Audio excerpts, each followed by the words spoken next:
Welcome everyone to an awesome game between world beater as Nurgle going up against Kislev on the Mountains of Morn. So a really nice map here with the Vanguard deployments. Of course, both here are going to be rather close up against Domination Point 1 and Point 3. So if you do have some good Vanguard troops, they can be very, very powerful on this map indeed. Now in the middle is going to be a nice big straight line, so artillery can do quite nicely here on the map as well. And coming in with both is going to be Kislev. So we are going to have Tsarina Catherine. She's going to be here on a polar bear, looking absolutely fantastic, I must say so. We are going to be having the Crystal Cloak, Arcane Conduit, and Frost Shield as the spells, the Heart of Winter, the Death Frost, and the Ice Sheet, with the Ice Shard as the item ability. So we are going to have the double light war sleds, which have great mobility, anti-infantry and armor piercing, 140 range, 120 ammo, and bucket loads of armor piercing on that missile strength. In the back, we are going to have the anti-large war bear riders. These bonus of 23 for the anti-large and 77 armor piercing per model can really rip apart any forces here from Nurgle for sure.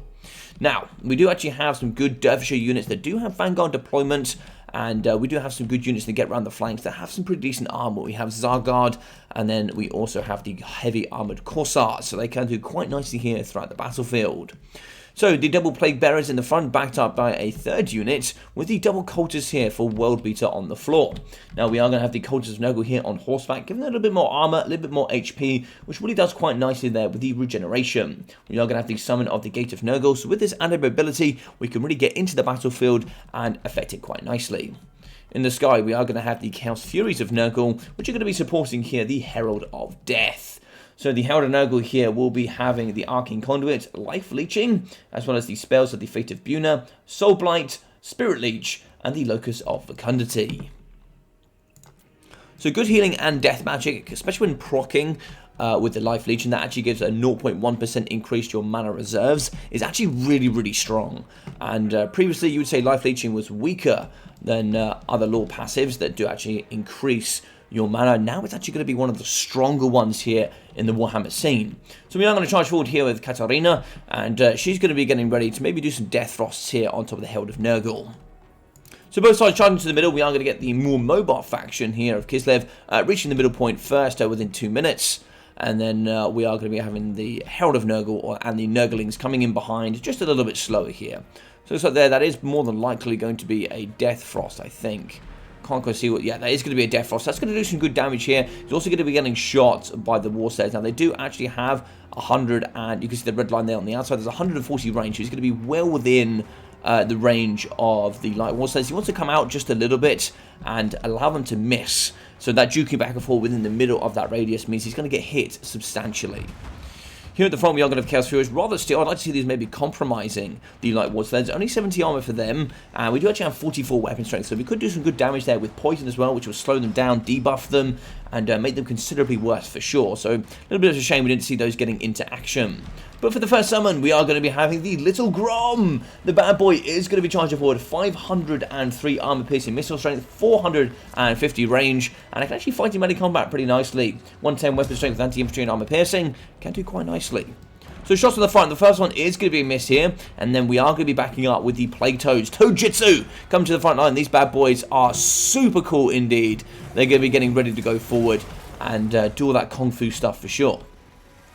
So a couple of Spirit Leeches here on Tsarina. She's going to be down to 3,700 HP. On a Polar Bear, she is going to be much tankier, which is where I prefer her. On horseback, she is seriously glass cannon.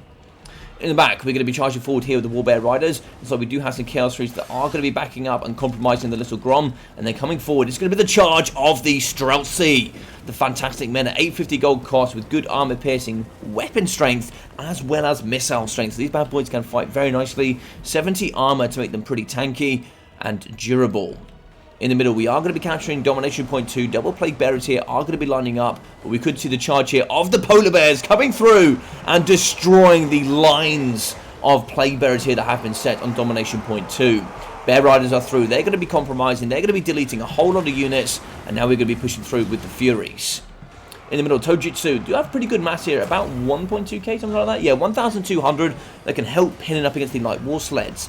So now what we're going to do is summon some infantry, maybe try and see if we get it in behind, perhaps maybe coming here with some Forsaken. They'll be very good there with the weapon strength to slightly take down the light war sleds.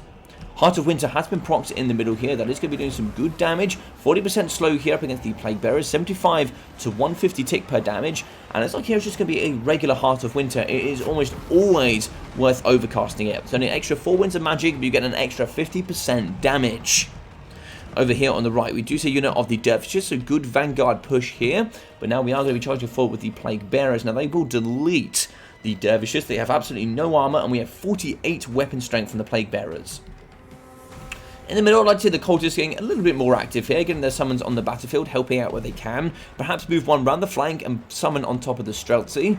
We are going to get some more Dervishes, perhaps move into Domination Point 3. We are going to see maybe a counter from the Nurglings. They're very, very cheap, very, very good capture weight indeed. Now, we are going to have the Spawn of Nurgle. They're going to be charging to the front line, but we do have anti-large snipers here on the battlefield.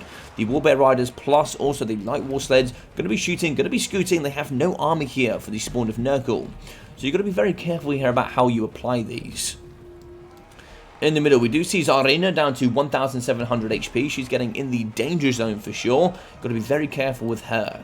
Over on the left-hand side, the Dervishes going to be moving on to Domination Point 3, but closely followed here by my best Nurglings. The boys here going to be rolling their way forward through the muck, grass, and snow as they come to charge down by the Dervishes. They see their target, they bounce in and just destroy here with that fantastic charge bonus. They're going to get in and do some fantastic work up against the Nurglings, and looks like we are going to get another summon in the middle. So more Chaos Furies coming forward. Mobility plus poison always equals some very, very good trade efficiency for sure.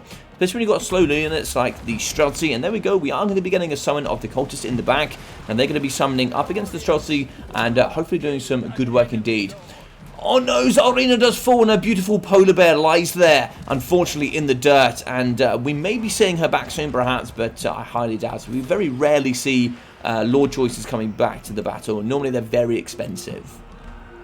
So units of the Armoured Corsairs coming to the left-hand side here to help fight up against the domination point that has been taken by Nurgle. Of course, infantry does have a better capture weight when compared to cavalry, but the Dervishes here, they're going to be fighting like absolutely heroically, I must say so.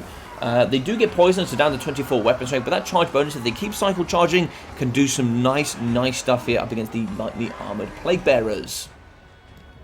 So in the back, we are going to be dominating with Light War Sleds, but they're not really going to be helping Domination Point 2. They will be shooting a lot of things on the approach, and would you look at this?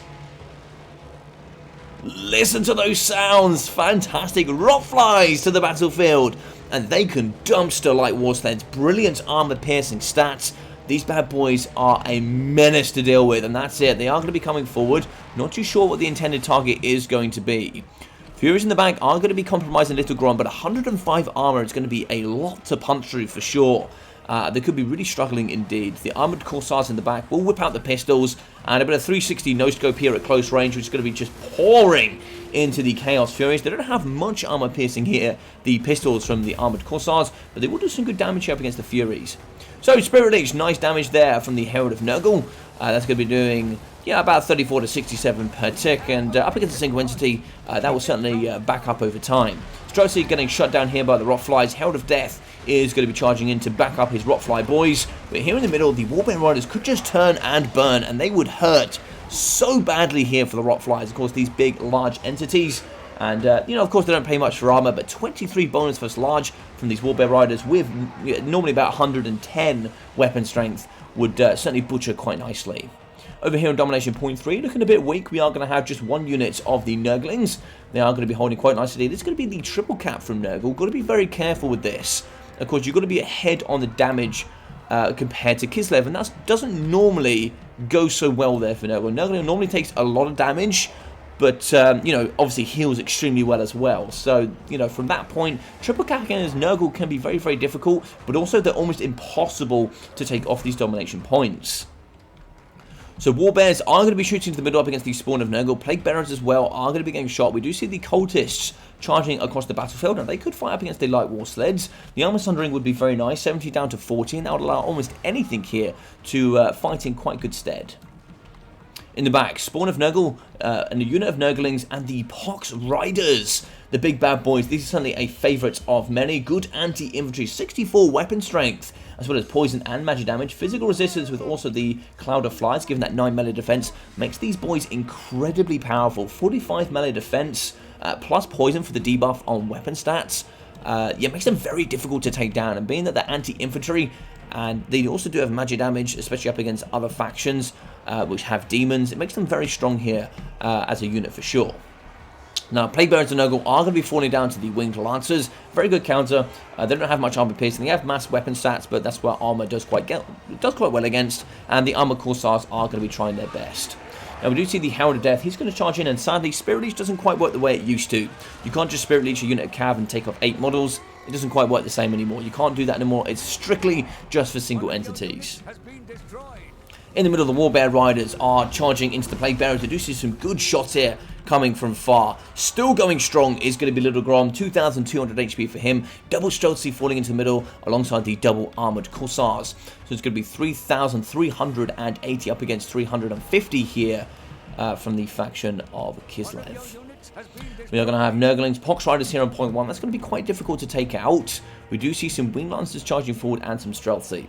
Now, you can't fight both, and it's unlikely the Pox Riders are going to win against the Winged Lancers. So probably what you do here, you send out the Nurglings to go fight and hold off the Winged Lancers, and then you probably push your Pox Riders to go fight the Stealthy. That's probably where you win the most. Because you can't win everywhere on the battlefield, but you've got to pick your engagements and make sure that you hold quite strong.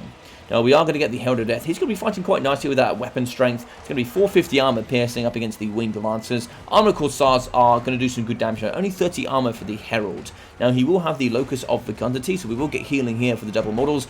But we do get in here. The cavalry are coming. We do see the double cultists charging down. And with that regen, makes them extremely powerful here. Put them on horseback with more health, which means actually it pushes up your healing cap. Plus also gives them the added armor. Now they can also charge in and apply that armor sundering, which brings them down to 50 armor, and then also down to 50 armor for the Winged Lancers.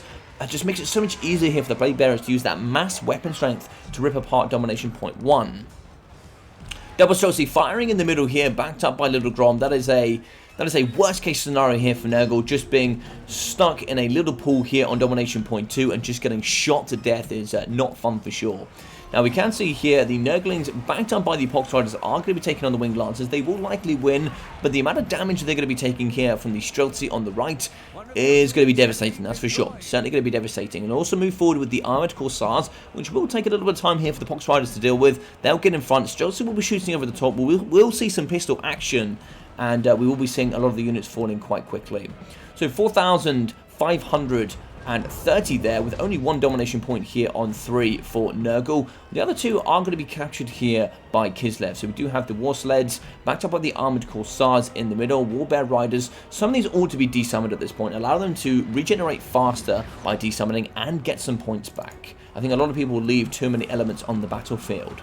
Now the double cultists are going to be fighting very strong here, backed up with the Plague Bearers. I have no idea how they're still going. Yes, they do have 42 melee defense, but damn, that is seriously tanky for sure. In the sky, we do see the Herald of Death. Maybe, what is this going to be here? That's going to be a Soul Blight, moving armor from 50 down to 20. It's gone all the way down. That's fantastic work indeed. That's going to be applying the armor sundering for the cultists, and then also Soul Blight to remove 60 armor in total. Curse of the Slug, which is going to be slowing down these units, preventing them from running, taking as much damage as humanly possible. Herald coming down, charging up against the Warbear Riders. They're a triple bronze chevron at the moment, but they're going to be getting poisoned, debuffed, slapped up by 3 single entities, with some Nurglings just taking mass attrition damage, and that's not a good location there for the Warbear Riders. In the back, that's going to be the 4th, maybe even 5th unit of the Furies here, charging up against Little Grom. Definitely want some... Definitely want the big helicopters to come in. You don't really want the Furies taking on this. They just don't have the armor-piercing stats to deal with it. And just one unit of the Dervishes can charge through and clear up quite nicely. The weapon stats don't have to worry too much for the 20 armor from the Furies. So Domination Point 3, we have some Armored Corsairs backed up by Strutzy. Definitely want to get these boys moving on a little bit quicker here. The more you get onto the point, the quicker you're going to capture it. We have some Wing Lancers in the back. Do some of those, get some points back, and maybe get those regenerating back on the battlefield as soon as possible. Armored Corsairs, Strutzy have captured Domination Point 2. And it looks like here it is going to be a last-ditch effort here on Domination Point 1. We are still going to get tick here from domination point 3 until we capture it. It is going to be in Nurgle's favor, but once that's gone, there's going to be no more points here left for the faction of Nurgle. 4,950. We're super close here, and Kislev do take over. That's going to be 4,960 up against 2,600 with the triple cap here for Kislev. On the point, we do actually have the Herald of Nurgle, sorry, the Cultist of Nurgle, who has broken. He will regen, so if he can get out, which seems unlikely because the anti-large bear riders have finished him off, so brilliant wipe there.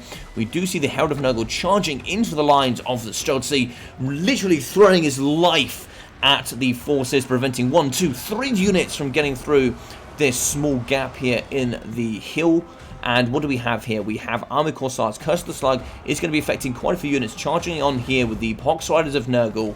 Plague Bearers moving in as well. It's going to be a last-ditch effort, throwing the absolute kitchen sink here at Domination Point 1. And this is a very good play indeed. Spawn of Nurgle backed up here by the Plague Bearers. They're way too slow at this point. This is where Forsaken come on the battlefield. These are 23 speed. You have 42 for the Forsaken that also have good armor, brilliant weapon strength, and they can really chew through a lot of the forces. This is looking really dire here for the faction of Nurgle. Well, Beater is going to be trying his best, but here we do actually have Streltsy set up on the point. I really like this at the back, which means when you come on, you're going to be taking maximal damage before you can compromise the domination point. At this moment, you need to throw Streltsy over to the right-hand side. You can see that's going to be, what's that, 850. That's going to be 1,700, plus a unit of the Armored Corsairs. So you're probably looking at about 2,500 gold on the left-hand side of the battlefield when we are going to be having World Beaters sending everything over to Domination Point 1. If we lose this just for a second, we lose the game. So we need to be sending everything over super close. 4,060 tickets here up against 4,960. It couldn't be closer. The Herald of Nurgle is doing an absolute service to the Chaos God of Nurgle. He's going to be fighting with absolutely everything. 917 health left.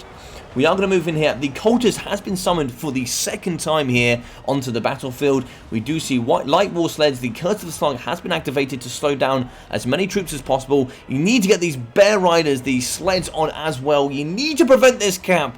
Is it going to be going through? It looks to be the case. And here we go. Nurgle now are going to be capturing the domination point. It's going to be 4,480 here, and it should be just a couple of ticks away. GG's well played. What a fantastic game here between both of these legends. Brilliant stuff indeed. And that's put a massive smile on my face because right at the end there, obviously I think the triple cap early on was perhaps a little bit of a mistake, but he threw the kitchen sink. And the other player really tried to respond, and it was just an absolute melee mash there at the end just to capture one domination point. I think, maybe a couple of smarter plays there. And we all make these little mistakes, of course. But, it means a big thing in the wider picture. But, yeah, what a fantastic capture right at the end there by World Beater. So, 3,010 damage value there for the Herald of Death. Fantastic work. 935, 1,500 for the Cultist. Fantastic performances there from the heroes. 1,036, 990, and 1,120 for the Plague Bearers. 820 for the Chaos Furies. With the Spawn of Nurgle coming in at 1,200, 970, and that's it there. So 940, 200 for the Pox Riders, with 141 there for the Rotflies, and 230 for the Plague Toads. 206 and 100 there for the Chaos Furies of Nurgle, with 350, 150, 240 from the Nurglings. So one thing I would say here to World Beater, maybe consider throwing in a unit of the Forsaken, maybe 1 or 2 units there. Just add that to the pile. Gives you a really, really good weapon strength there with Poison, Frenzy, which also gives them immune to Psychology. Also, they don't crumble, they do break, so having that immune to Psychology is really nice. And then you can apply that alongside here the Armor Sundering of the Cultist of Nurgle, so that weapon strength really can perform quite nicely. Pin in with the Plague Toads, Armor Sunder here with the Cultists, and then you're just going to make mincemeat of the Light War Sleds or Warbear Riders, anything with good armor here on the faction roster. So, GG's well played there. We are going to have Zarina Katrin with 1,046. Good Spirit Leech, a very nice snipe indeed, with 1,360 and 3,140 there for the Warbear Riders. Jesus, what a performance. 96 kills, 26,200 damage dealt. Fantastic work with 1.6k, 2,200 for the Light War Sled, with 1,000 there for the Warbear Riders, 1.4k there for Little Grom, 304 for the Winged Lancers, 380 for the Winged Lancers, and Streltsy in at 1.6, 500 and 560. Absolutely love Streltsy. I think they're absolutely fantastic and they should be used more and more and more. 750, 920, and 380 there for the Kossars with 250. Dervishes in at 440 and 650, and I really like the application of these. They were used quite nicely on the flanks there with the Vanguard deployments and put some good pressure there on Domination Point 1 and Point 3. So thank you very much, WorldBeater, for sending this in. If you guys do want to send in your own replays, so hopefully you can see it here on the channel, do feel free to check out that description where you can find out all my other social media platforms, including that Discord where you can leave under replays for casting. You can leave a nice replay like this one, and then also my Twitch, which I will be streaming tonight. I might be doing a game which I played over 10 years ago. It was way over 10 years ago, somewhere between 10 and 15 years ago. I really enjoyed it. I had a massive amount of nostalgia when I thought about it the other day. I was like, could I play it? I found a PS2 emulator, and I thought, listen, maybe I'll do it, see what you guys think. Maybe you'll like it, maybe you won't, I don't know. But, you know, if we don't try it, we don't know. So hopefully we're doing that there tonight. Do feel free to like, comment, and subscribe. It really does help massively on the channel. You guys have been commenting, liking, and subscribing so much, and I really appreciate it. And even if you're brand new here, just say hello. It doesn't really have to be anything about the battle. Just say, hey, you know, just subscribe to you. I do or don't like your content about this or that. I'd like to see some more of this or some more of that. Just let me know. I'd love to get to know you and why you've come here to the channel today. So, I've been Evil Logic. Take care of yourselves, and I'll see you all very soon.